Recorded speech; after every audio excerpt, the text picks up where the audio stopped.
Hello, New Testament Survey folks. We're looking today at Ephesians and Colossians. They're often treated together when looked at in scholarship because they're very similar. We're going to talk about just kind of briefly kind of introduction to the actual text as far as some similarities between two letters. We're going to talk about authorship a little bit. And we're going to talk about the household codes in chapter 5 of Ephesians and 6 and 3 and 4 of Colossians. A little bit about culture and stuff. But let's kind of look at some of the commonalities between the two letters. Both of them are written from prison. Paul writes them from prison. There's a reference in Ephesians 3:1, Ephesians 4:1, Ephesians 6:20, Colossians 4:3, Colossians 4:10, Colossians 4:18 about Paul being in prison. Tychicus delivers both. Ephesians chapter 6:21 through 22 mentions that. Colossians 4:7 through 9 mentions that. And there's shared style by both letters. And they seem to be a little more elaborate than the rest of the Pauline corpus. There's numerous relative clauses, parallel expressions, genitival constructions. In Greek, there's a genitive case. Well, there's similar type things in English, but they're labeled genitive explicitly in Greek. These seem to be more so used in Ephesians and Colossians than the rest of the Pauline corpus, and that kind of gives us some hints about authorship, possibly. And a lot of the content is very similar and sometimes in the same order. So with that in mind, let's look at the right side of the screen to Table 1. This is Charles Talbert's commentary, Ephesians and Colossians. And I got to rave about Dr. Talbert. He taught for a good many years at Wake Forest University. Good, gracious scholar of a man. Ended his career at Baylor University, and I got to meet him several times. Very friendly, very courteous. Such a gentleman and a scholar, good churchman and a scholar. In fact, I think he even had at one point a daughter who lived in Lake Norman area. So he has a lot of connections still with North Carolina. Anyway, his work is scholarly, but it's spot on. Good, by the way, good commentary on Revelation, book Revelation. It's a little small, thin volume, wrote years ago. But anyway, Table 1, note some of the similar passages in Ephesians 1 and Colossians 1. Ephesians 3, Colossians 1. These are very similar passages, and Talbert also has a comparative ordering, if my computer will work. I don't have enough memory, so I think sometimes whenever I run this Bible program and the recording, it bogs everything down. But anyway, there's a lot of passages that parallel as far as order and parallel as far as content. But they don't, even though they have some similar content, they don't agree in order about 40% of the time. Excuse me. And then sometimes the common material is developed in different ways. For example, in Colossians, Christ is the creator of the cosmos, Colossians 1:15 through 17. In Ephesians, he's the creator of cosmos in 3:9, while Christ is the creator of the new humanity in 2:15. In Colossians, God's fullness fills Christ first, then the church. That's chapter 1:19, 2:9 through 10. In Ephesians, Christ fills the church in all things. Chapter 1:22 to 23. Chapter 3:19, 4:10. In Colossians, Christ is the mystery. 1:26 through 27, 2:2, 4:3. In Ephesians, God's plan is the mystery. 1 verse 9, 3 through 4, 6:19. There's various other things going on here, and I'm trying to get this to scroll down. So forgive me as I try to get it scrolling and look at my notes too. So there's some similarities, some differences, and there's all these different little passages that are very similar in order and content. But let's talk about authorship first. There's different options. First, authorship, as far as the word authorship, I put in air quotes. You can't see me doing the air quotes with my fingers. Authorship can mean the authors wrote a work by their own hand. And we have Galatians. Paul writes, "See what letters I write my own hand." Galatians 6:11. We've talked about a little bit about this with an issue of the amanuensis in these lectures. I believe I mentioned it more so in the Galatians Romans lecture. A second, it could be that the authorship could be the author dictated the writing. We find that in Romans 16:22 with mention of Tertius. A third option is the collaborators could have functioned as co-authors. You find in 1 Timothy 1:1, Paul, Silvanus, and Timothy. and several other places in like 1 Corinthians, 2 Corinthians, Galatians, Philemon, Colossians, 2 Thessalonians, and Philippians. Fourth, another authorship option is someone could have authorized the writing and caused it to be written. John 19:19 says, thus the NRSV translates wrote as had written. Pilate also had an inscription written and put on the cross. He commissioned that writing. A fifth option is that the piece could have been written as if it were written by that person. Put in that person's voice. And I'm trying to get down, let me just see if I can go to the page number here, to something in Talbert's book that describes different modes of authorship and illustrations from Cicero. Cicero was a philosopher, and this thing ain't working. Anyway, and what I just went over, here it is. These different options: authorship by written in one hand, letters to Atticus from Cicero. I do not think you ever before read a letter of mine that I had not written myself. The authorship as dictation. The bare fact that my letter is by the hand of a secretary will show you how busy I am. Authorship is collaboration in writing.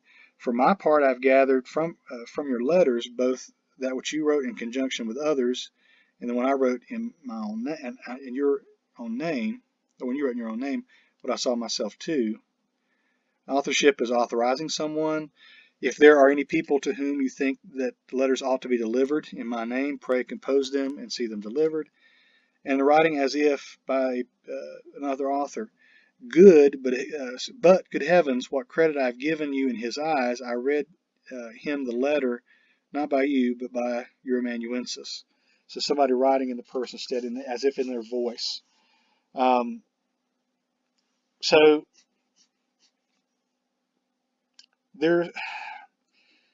this comes into play when looking at, well, the sixth option, of course, is not written on here, but the sixth option is to just write downright forgeries. Pseudepigraphas, if you will, pseudepigraphic writings where they're written in somebody's name and passed off as being their own, being written later maybe. In fact, in 2 Thessalonians 2:2 says, do not be shaken or alarmed by a letter as though from us that says the day of the Lord has already come. So there's some forgeries even back then. But there's some reasons to think that the fifth type of writing here, the as if, the Deutero-Pauline nature, if you part of the corpus, is where Colossians and Ephesians fit in. So there's reasons to think that Colossians and Ephesians fit in this Deutero-Pauline corpus, if you will, written as the fifth type of as if authorship. And it's largely due to their theology. Now, some of it is grammatical construction, like I mentioned, relative clauses are different than most other Pauline corpus, the gentival constructions, things like that. But their theology is different. One of the issues is for Paul, baptism is dying with Christ and resurrection is the future. That's Romans 6. But in Colossians, baptism is being buried and rising with Christ. Colossians 2:12, 3:1, 3:3. For Ephesians, baptism is the raising of those who were dead through trespasses and sins in 2:5. So that's a little bit of a difference. For Paul, mystery refers to an eschatological teaching about the participation of believers in the glory of the world to come. Romans 11:25, 1 Corinthians 2:6, 1 Corinthians 15:51. But for Colossians, the mystery of Christ in Ephesians is God's plan to reunify the cosmos, which involves inclusion of Gentiles into God's people. And that, Colossians 1:27, 2:3, 4:3, Ephesians 1:9 through 10, and 3:3 through 6. Another issue is for Paul, church. The word church refers to a local congregation. 1 Corinthians 1:2, 2 Corinthians 1:1, Galatians 1:22, 1 Thessalonians 1:1, Philemon 2. But for Colossians, the church is both local and universal. So it's not just a local individual congregation, but the church is a big C church. Like, my local congregation I'm serving currently is one church, but there's the greater church, the big C church, the churches in our community. And one example is Colossians 3:3 through 4. For Ephesians, the church is always universal. And that's, Ephesians 4:12 through 13 is an example of this. A fourth issue, Paul occasionally refers to Satan. 1 Corinthians 5:5, 2 Corinthians 2:12, 1 Thessalonians 3:5. But in Colossians, the leader of the forces of evil is the authority of darkness, 113. His legions are the stoicheia of the cosmos, 2:8 and 2:20. The rulers and authorities, 2:10, 2:15. And Christians have died to these powers in 2:20. In Ephesians, the enemy is the devil, 4:27. The ruler of the power of the air, 2:2. The host of evil spirits that dwell in the heavens, 2:2, 6:12. So there's a little bit of a difference of nuance going on between the Pauline writings and Colossians and Ephesians. Fifth thing, Colossians and Ephesians lack characteristic Pauline terms like sin, law, promise, righteousness, and justification. Nothing is said about the victory over sin, law, and death. The stress is on Christ's triumph in the cosmos. And that could be a contextual thing depending on the different various congregations, which, by the way, if you look on the left side on the coast of modern-day Turkey, you'll find Ephesus and Colossae. That area, Colossae, is just a little bit more inland than Ephesus, but they're right not too far from each other in modern terms. The imminent eschatology we find in Paul's early writings is not in Colossians and Ephesians. That's a different characteristic. These differences may point to something a little different, but when we look at ancient sensibilities, ancient notions, it's as if maybe it's as if writing in Paul's voice by an amanuensis during Paul's time, or maybe a later Christian, as some have said, is where these probably fit in. These letters would have been perceived as forgeries only if their ideas are presented not in a continuity of Paul's writing. So these letters do fit in with Paul's writing. They're a little bit of a difference of nuance, but they do fit in. So if it was written by an as-if type author, somebody that's, amanuensis is authorized to write in Paul's voice, writing as if he were Paul. Since there's some continuity here with theology, this is not necessarily considered a forgery, even maybe if Paul didn't necessarily authorize it. Trust me, there's a lot of this writing in other people's voices, or writing other people's names, or passing oneself off as a writer or something going on in Second Temple Judaism. We have the books of Enoch, testaments of various patriarchs being passed off as being authentically from those figures, or in those figures' times, that they were written much later, inspired by those figures. And those are pseudo-epigraphic writings. Those are false writings. These are not necessarily in that category. Now, these are Deutero-Pauline more so. A lot of scholars' consensus on that. But they're Deutero-Pauline in the sense that this is probably one of the letters where Paul had an amanuensis write it, we think. So yeah. Anyway, so that's one important part as far as looking at both the letters and the writings. And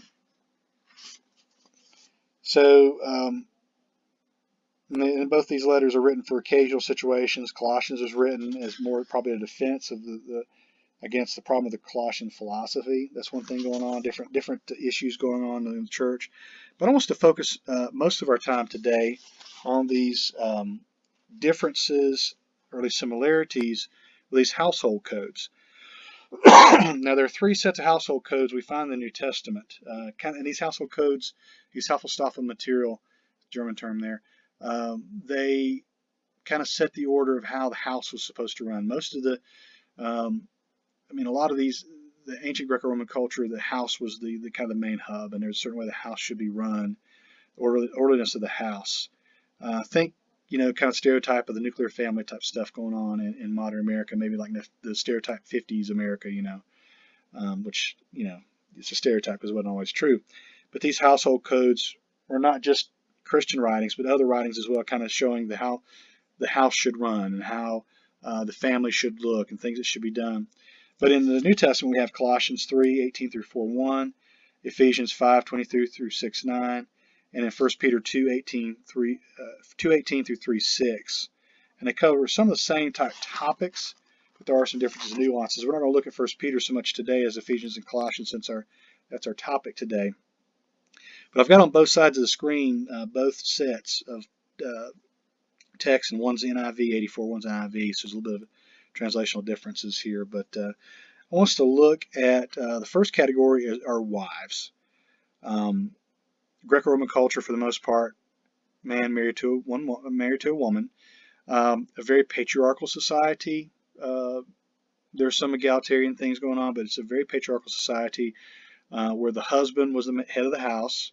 The wife was pretty much a baby maker, stayed home, helped raise children. She was property a lot of times. I mean, for most of history, Western history especially, women were property. You didn't marry for love. You married for contractual arrangements. You married for property. Think about this. You may have seen a movie or read stories about, kings marrying a princess from another land so as to cement an alliance or an allegiance. That's one of the things. If you guys got kids, think about the Frozen movies. Anna and Elsa, they're supposed, trying to get them married off so they can form alliances with, Weaselton, in the land. Anyway, so yeah, trying to form alliances. So marriage pretty much was a property type of thing. It wasn't for love. Keep that in mind as we look at this. So both passages start off, wives, submit to your husbands as to the Lord. So both passages have this notion of being subject to or submission. The Ephesians passage says as to the Lord. Colossians says as fitting in the Lord. It's a little bit of difference and nuance, but still this notion of what's appropriate, what's right for God. But it's a cultural thing too. This is in the cultural thing. This is Paul being culturally conservative for his day, not rocking the boat too much. Okay, because remember, these people had to live in possibly in cultures in places where if they rock the boat too much, that may bring some persecution, that may bring some hardship, however you want to define it. But notice the next verse. This is one of the kickers here. Now, my contention is in every one of these different settings, husband, wives, children, fathers, slaves, masters, there's a countercultural issue going on, as well as a supportive normal culture going on, a conservative versus a progressive type notion going on. So we look at verse 23 in Ephesians. For the husband is the head of the wife, as Christ is the head of the church, his body, of which he is the Savior. Okay. Notice we don't have that over in Colossians. It's a rather Spartan version of it. Now, verse 24 of Ephesians. Now, as the church submits to Christ, so also wives should submit to the husbands in everything. So it has that bit of adage before it moves on to the husbands. Look over in Colossians, it goes straight from wives to husbands. Okay. Maybe in a different context going on. There's a little different nuance going on here. But notice that there's a notion of submission to Christ going on here. The Christ is the head of the church. Not so much that he's the boss, which he is, but not so much the head isn't necessarily the notion of a boss. The head is a notion of the source of life. One thing to keep in mind is our modern notions of a head and a heart are different than the notions of the New Testament era of a head and a heart. The heart was the place of rational thought, and the head was kind of like the place of emotion, kind of like thought of as in some ways, some cultures, the head was thought of as like the heart. It pumped the blood as a source of life. So Christ is the head of the church. He's He's a source of life for the church. In some ways, in the ancient culture, the husband was a source of life for the wife. Widows and orphans were considered often the lowest rungs of the society because they had no one really to care for them. So without a husband, a lot of times a woman lost her identity. A lot of times she didn't have much economic clout in the community, purpose, etc. A few exceptions here and there, but that's kind of the norm. But notice verse 25 in Ephesians and verse 19 in Colossians here. Husbands, love your wives. Okay, so that's common. There's a little bit of difference going on here with Ephesians and Colossians again. You have Colossians, a rather Spartan account. Love your wives and do not be harsh with them. Okay. Ephesians says, just as Christ loved the church and gave himself up for her to make her holy, cleansing her by the washing with water through the word, and to present her to himself as a radiant church without stain or wrinkle or any blemish, but holy and blameless. In the same way, husbands ought to love their wives as their own bodies. He who loves his wife loves himself. After all, no one ever hated his own body, but he feeds and cares. Anyway, there's a lot of different things going on here, but essentially the big thing is that husbands are to love their wives. That's countercultural for the society of the day. Husbands weren't necessarily supposed to love their wives in marriage in Greco-Roman culture. There are some instances where they did, but this is I'm supposed to love my wife. Not only love the wife, but love as Christ loved the church and gave himself for the church. Christ sacrificed himself for the church, gave up himself. Go back to the Christ hymn in Philippians 2. That sacrifice notion is important. A husband is, in some ways, is kind of lowering himself. It's a leveling of the playing field here. Wives are supposed to submit to the husbands, but the husbands are also not be on the pedestal, but lower themselves and submit, and love their wives. So it's a leveling of the playing field in the culture in some degrees, some ways. The next group we get are the children and the fathers. Now again, Colossians is pretty Spartan, gives us the detail, and Ephesians gives a little more detail. But Ephesians 6 says, let's see. Yeah, Ephesians 6:1, children, obey your parents as in the Lord, for it is right, honor your father and mother, which is the commandment with a promise, that it may go well with you and you may enjoy long life on the earth. Again, the only commandment with a promise is honor your father and mother. That is one of the bedrock notions in Judaism. The Ten Commandments are the bedrock notion, the basis of Judaism in some ways, but Paul appeals to that as a rationale. The person writing in Paul's name appeals to that. But of course, go over to Colossians, again, rather Spartan. Children, obey your parents in everything, for this pleases the Lord. Either way, obeying your parents is what was expected of the child in a Greco-Roman culture and even a Jewish setting. Obey your parents. And a child was, and again, they were property. In the Greco-Roman world, there were instruction manuals on how to get rid of children if you didn't want them. If you didn't want a girl, you didn't want a child with a birth defect, you leave them out for exposure. Or a woman's pregnant and didn't want to be pregnant, there were instruction manuals on how to abort this child. Falling down steps, punching themselves in the stomach, things like that. Children were considered property. I mean, you look at, if you guys ever seen the movie The 300, not the most PG type movie, it's a little violent, but the Spartan child born with a birth defect, he was shunned from the community because of his birth defect. He wasn't wanted. Sanctity of life wasn't necessarily big in the vocabulary of the Greco-Roman world. So children, again, were property. They're to obey. But Paul writes something a little countercultural going on with the fathers. Colossians, fathers, do not embitter your children, or they will become discouraged. Fathers, do not exasperate your children. Instead, bring them up in the training and instruction of the Lord. So again, don't beat them. Don't treat them poorly. Treat them a little respect. And that's something we take for granted in our culture today, but we live in the legacy of Paul in Greco-Roman, Greco-Roman world, we do live in the legacy of it, but we live up more so, and especially in the United States today, especially in the South, we live in the kind of a legacy of Judeo-Christian ethics, especially Christian notions of this text. Excuse me. Now, the next pairings are slaves and masters. Again, Colossians are rather Spartan, but let's give more so on slaves than it does on the other ones. Colossians says, 22, slaves, obey your earthly masters in everything, and do it not only when their eye is on you and to curry their favor, but with sincerity of heart and reverence for the Lord. Whatever you do, work at it with all your heart as working for the Lord, not for human masters, since you know that you will receive an inheritance from the Lord as a reward. It is the Lord Christ you are serving. Anyone who does wrong will be repaid for the wrongs, and there is no favoritism. So, similar type thing going on over here with Ephesians.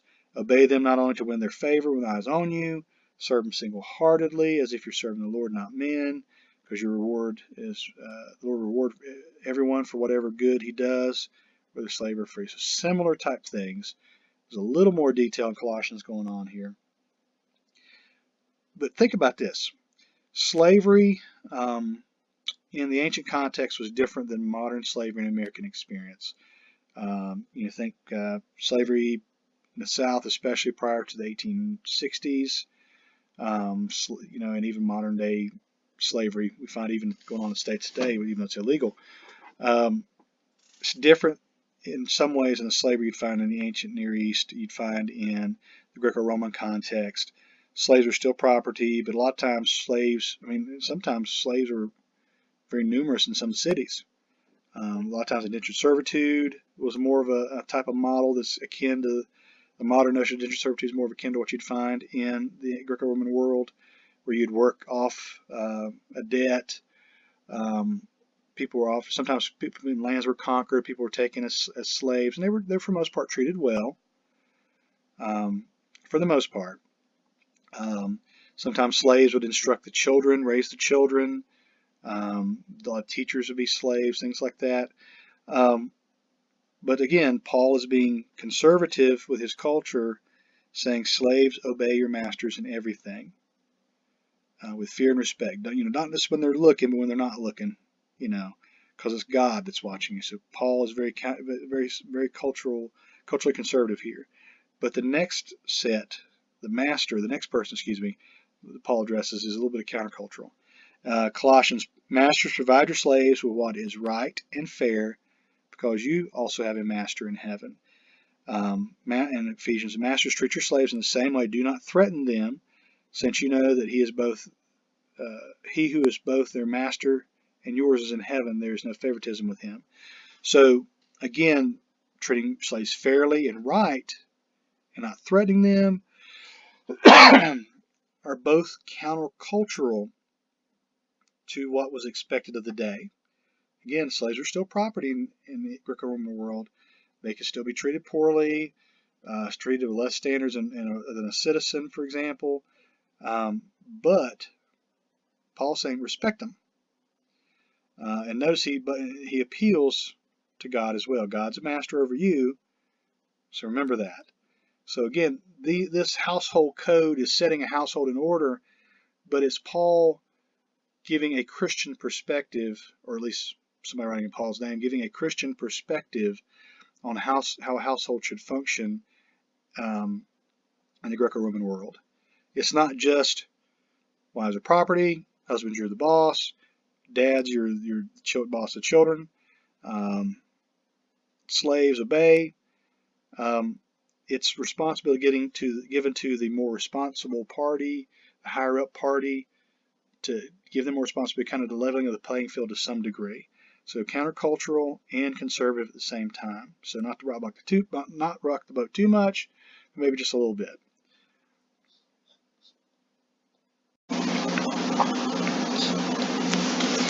Okay, New Testament survey. Let's look at the pastoral epistles now. The biggest thing I want to talk about is the issue of authorship, and these topics associated with authorship will give us a little bit of insight into the pastoral epistles. First off, the question is, what are the pastoral epistles? So there are 3 letters attributed to Paul, and you'll notice on the left side of the screen, which are addressed to Timothy, and 2 to Timothy, 1 to Titus. They're pastoral in the sense that they're sent to leaders of these local congregations. It's not to an individual church. It's not to a certain issue for the greater congregation as much as it is something to these leaders, Titus and Timothy. Most of these letters are put in the Deutero-Pauline canon, or set of the canon, or what people call not necessarily written by Paul's hand, because of some different things going on here, especially their contrast with texts like Romans and Corinthians letters that we more than likely think were attributed to Paul, or Paul wrote them in some way or form. So the first thing I want to talk about is some of these features that, question whether Paul wrote these or not, is a distinct vocabulary and style of the pastoral epistles. There's a high proportion of hapax legomena. Let me spell that as two words there. Hapax is H-A-P-A-X. Legomena is L-E-G-O-M-E-N-A. These essentially, this phrase means like words that recur only once in a letter. Like, most times our vocabulary is reflected in our writing.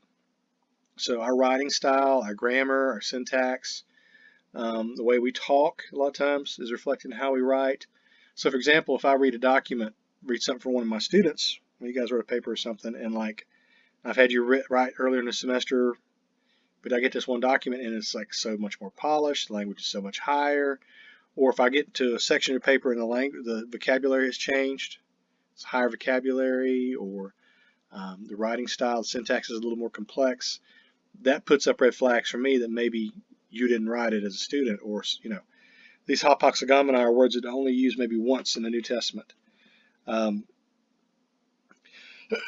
Style, kind of leaves a fingerprint upon the text, but there's these differences of style and hapaxagomena, etc., aren't necessarily just attributable to different subjects or different moods. The writer seems to be drawing from a different vocabulary pool, a different writing style, character, different perspectives. In fact, there's 175 hapaxagomenon in the pastoral epistle. Excuse me, 175, 131 in the pastorals that are not in the Pauline corpus. And there's also more of a Hellenistic type of style. Now, a second thing is the issue of the word faith. And I put air quotes. You can't see me do air quotes. Air quotes the word faith. By the time, which most people attribute the pastoral epistles to a later time period than Paul's earliest writings, even if Paul wrote it. But by this time, the term faith seems to be formalized into the faith. So it's not just believing in something as much as it is a set of rules, a rule of faith, if you will, by this notion of the faith. The mood in the pastorals is much less that of preaching the faith as opposed to preserving the faith. Not so much of evangelism as much as it is containment. There's faithful sayings, faithful things. The rule of faith, if you will, is something that is of note.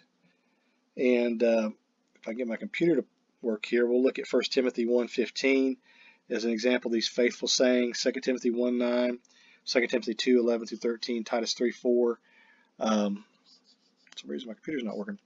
Anyway, so you guys get the point there, that there's this notion of a set of beliefs is the faith, more so as in believing things. Just belief, or even evangelism.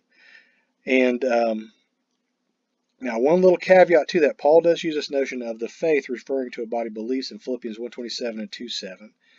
But some scholars who date the pastorals later and date them Deutero-Pauline, what have you, they focus on the faith as being a set of codified beliefs or set of beliefs as opposed to just faith in Jesus, believing in Jesus. And my computer's not cooperating, but anyway, it's a problem having a Surface tablet with a slower processor there finally pops up with a program that takes a lot of memory. Anyway, 1 Timothy 1:15, here's a trustworthy saying, a faithful and true saying, kind of the Greek what points to there. Anyway, my computer's wigging out there, but anyway, you get the point. There's the faith. Now, a third thing that pops up is this notion of threats to the gospel seem to be different.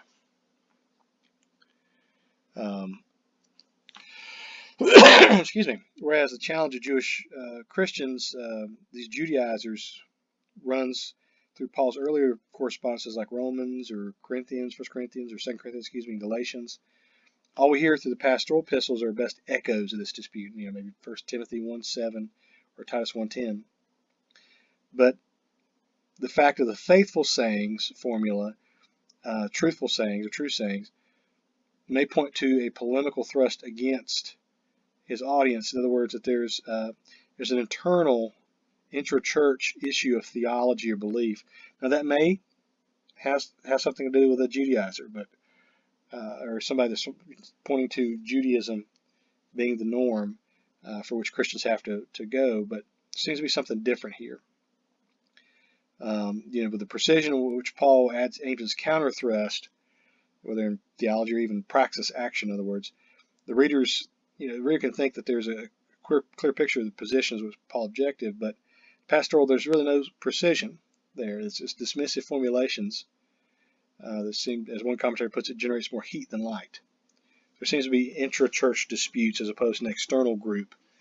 So there's belief of faithful sayings, true sayings. Let's see here. Okay, and then, well, I get my computer to work there, get pulled up there. I apologize, guys. It's one of them things, right? I've gotten several emails from students in the past. I got computer issues. Well, guess what? Prof has them too. Anyway, the next issue is the church structure. Paul does mention a few things in some of his letters, like there's a mention of Phoebe being a deacon. That could be a church office. But there seems to be more of an issue of a formalized structure of the church as far as officers when the pastoral epistles were written. There's a bishop or an overseer. There's a deacon or a minister mentioned here. Elders are mentioned. You don't see these in some of the earliest writings because these weren't necessarily formal positions that had to arise out of need. Okay, so again, another reason why some scholars date the pastoral epistles to be later, maybe to a later author after Paul's death. Somebody writing as if they were Paul and Paul's line, and as if we talked about in the discussion of Ephesians and Colossians. But let's look at 1 Timothy 3 here and kind of talk about this notion of positions. Here's a trustworthy saying. It's on the right side of the screen if you'd like. Whoever aspires to be an overseer, a bishop, if you will, episkopos. Episcopalians have bishops, and Methodists have bishops. We Baptists, for the most part, don't. But this is more than likely is either an overseer in the sense of someone oversaw some churches, maybe an individual church. Desires a noble task. Whoever is an overseer is to be above reproach, faithful to his wife, temperate, self-controlled, respectable, hospitable, able to teach, not given to drunkenness, not violent but gentle, not quarrelsome, not a lover of money. He must manage his own family well and see his children obey him. He must do so in a manner worthy of full respect. And it goes on to give these different characteristics. He must not be a recent convert, may not be conceited, good reputation with outsiders. So there's this notion of virtues for this position, this what seems to be an established position of leadership within the congregation. Another position mentioned here is a deacon, a minister, if you will. We don't know if that's a deacon as far as like a Baptist church has lay leaders, or this is probably a deacon in the sense of a local person who ministers in the community that may have some sort of quasi-clergy role. But deacons are to be worthy of respect, sincere, not including much wine, not pursuing dishonest gain, and must hold the deep truths of the faith with a clear conscience. So again, another virtue list, if you will, for this deacon. Now, here's a little pop-up here. It says the word deacons refer to Christians designated to serve overseers and elders of the church in a variety of ways, and gives you a few examples there. But somebody that did ministry with the local parish, whether it's a high elevated status or what have you. But anyway, so these deacons, these overseers, these bishops are established offices that seem to be within the church, again pointing to a later date. There seemed to be some issue of the fifth issue here we talked about. Of course, the language and style, vocabulary of the pastoral epistles being different than Paul's letters. We talked about this notion of the faith versus faith. We talked about the outsiders, the threats. It seems to be more of an intra-church dispute as opposed to an outside external issue. We've talked about the fourth thing was the bishops and overseers of more established offices. The fifth thing about the pastoral epistles that kind of muddy the waters as far as Pauline authorship is this. There seem to be greater accommodations with the norms and structures of the contemporary society. There's not simply the readiness to accept the political structures of the day. Seems to be a little different here going on here. So let's look over at, if I can get this to work, Titus 3:1. Titus 3:1 and 1 Timothy 2:1 through 2 are often cited in this connection. There seems to be accommodation. Some going on here. Anyway, let's read here. Remind them to submit to the rulers and authorities, that they should be obedient and ready to do everything good. They shouldn't speak disrespectfully about anyone, but they should be peaceful, kind, and show complete courtesy toward everyone. We were once foolish, disobedient, deceived, and slaves to our desires and various pleasures too. We are spending our lives in evil behavior and jealousy. We are disgusting and hated other people. But when God, our Savior's kindness, loved and appeared, He saved us because of His mercy. So anyway, so there's this notion of a greater accommodation of the structures of society, a greater giving in, I guess you will, to the culture of the day. Unlike the present epistles, Paul's pastoral epistles, or excuse me, these pastoral epistles have nothing about reciprocity or equality. Paul seems to be a more conservative social stance in 1 Corinthians 6, 1 through 6, and Romans 13, 1 through 5. So this notion of there being more of an accommodation in Titus 3:1 and 1 Timothy 2, 1 through 2 isn't necessarily out of the norm of Paul, but some scholars cite this as being a different perspective. Now, a sixth thing that causes us to question the Pauline authorship of the pastoral epistles is something that has to do with the later copies of the New Testament. The New Testament was written down individually as books and eventually copied and passed on. Well, there's some of these copies, of course, didn't have Xerox machines, copy machines back then, so they used hand copies. In Papyrus 46 and also Marcion, the heretic Marcion, his canon, the pastoral epistles were not included in the Pauline material. So whenever these copyists organize stuff, P46 doesn't have the pastorals with Paul's material, has it separate, and so on with Marcion's canon. So there's some issues why people doubt Pauline authorship, but as we've discussed in previous lectures, talking about amanuensis, we talk about the different modes of authorship in the ancient world. These still could be quote unquote written by Paul, but not actually written by his hand. Paul's names are on the documents, but they could be pseudonymous. They could be written by somebody in the spirit of Paul, maybe somebody he's authorized, or maybe a student writing in his voice continuity. So again, the issue of plagiarism is different in the ancient world than it is today. If you guys wrote in the spirit of somebody else, I noticed it and I knew about it, then you would probably get a 0 on your paper for my face-to-face class. But in the ancient world, it wasn't necessarily that case. I would like to think this is a notion we talked about with Cicero. This is writing in the spirit of, or as if they were this person. Paul, maybe if anybody wrote it other than Paul, which Paul may have written these, may have authorized somebody, but writing in the spirit of that person, thus giving authority to giving credence to the text. So anyway, the pastoral epistles are these 3 different documents that are geared toward individuals, people who were leaders in their local congregations. But there's some things that cause scholars to think they weren't written by Paul. And of course, like I mentioned, there's the rule of faith, there's the language of vocabulary, there's the threats to the gospel, these insiders as opposed to outsiders. There's a degree of development of church structure with the different offices. There's greater accommodation to the normal structures of contemporary society. There's a notion that the pastorals are included in some Pauline materials in some copies. But like I said, again, that doesn't necessarily mean a whole lot when it comes to authorship in the ancient world. So there we go.